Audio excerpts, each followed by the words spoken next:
राधे राधे दोस्तों, जय श्री कृष्णा। हिंदू धर्म में पुरुषोत्तम मास अधिक मास की पूर्णिमा का बड़ा महत्व और आध्यात्मिक महत्व बताया गया है। अधिक मास हर 3 साल में एक बार आता है, इसीलिए इसका फल आम पूर्णिमा से कई गुना अधिक माना गया है। यह दिन पूरी तरह से भगवान विष्णु माता लक्ष्मी को समर्पित है। पूर्णिमा का व्रत इस बार 30 मई 2026 दिन शनिवार को रखा जाएगा और 31 मई रविवार को उदया तिथि में दान पुण्य किया जाएगा। स्कंद पुराण और पद्म पुराण के अनुसार अधिक मास की पूर्णिमा को सर्व सिद्धि दायिनी माना गया है, जिसका पुण्य कभी नष्ट नहीं होता है। पूर्णिमा के दिन चंद्रमा अपनी 16 कलाओं से पूर्ण होता है, इसीलिए इस दिन चंद्रदेव की पूजा और अर्घ्य देने से कुंडली का चंद्र दोष दूर होता है। अधिक मास के दिन भगवान विष्णु को सत्यनारायण रूप की पूजा का विधान है। इस दिन स्नान आदि करके भगवान विष्णु को तुलसी दल अर्पित करें, जो कि उन्हें बेहद पसंद है। विष्णु सहस्त्र नाम पढ़े, शाम के समय कच्चे दूध में गंगा जल और मिश्री मिलाकर चंद्र को अर्घ्य दे और कथा जरूर सुने। पौराणिक कथा के अनुसार द्वापर युग में माता यशोदा ने श्री कृष्ण से पूछा कि हे कृष्ण, आप सारे संसार के पालनहार हैं, कृपया मुझे ऐसा व्रत बताएं जिससे मृत्यु लोक में स्त्रियों को विधवा होने का भय न रहे तथा सभी मनोकामनाएं पूर्ण हों।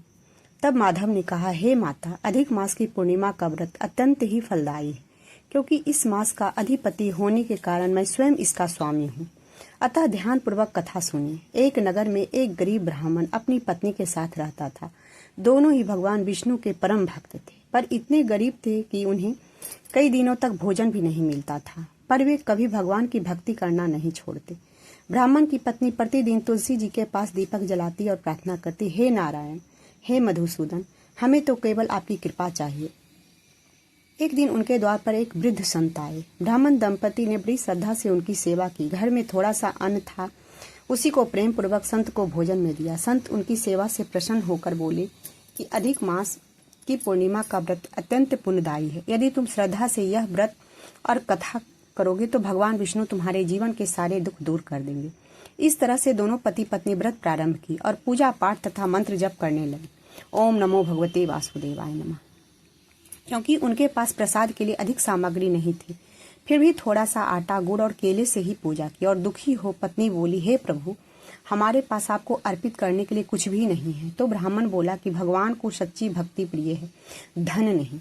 इस तरह से दोनों ने सच्ची श्रद्धा से पूजा की और आरती की। रात में भगवान विष्णु एक साधु के रूप में उनके घर परीक्षा लेने के लिए आए और बोले कि मैं बहुत भूखा हूँ, क्या मुझे भोजन मिलेगा? पर घर में तो खाने को के लिए कुछ नहीं था, थोड़ा प्रसाद बचा हुआ था। ब्राह्मण दंपति ने प्रेम से वही प्रसाद साधु को दे दिया। साधु प्रसन्न होकर बोले, तुम्हारी भक्ति सच्ची है। इतना कहते ही साधु अपने दिव्य रूप में प्रकट हो गए, जो स्वयं भगवान विष्णु थे। ब्राह्मण दंपति उनके चरणों में गिर पड़े, आंखों से आंसू बहने लगे। भगवान बोले, उठो भक्त, अधिक मास पूर्णिमा का व्रत तुमने श्रद्धा और सेवा से किया है। अब तुम्हारे जीवन में सभी दुख दूर हो गए तथा सुख समृद्धि और मोक्ष का आशीर्वाद देकर भगवान विष्णु अंतर ध्यान हो गए। बोलो विष्णु भगवान की जय।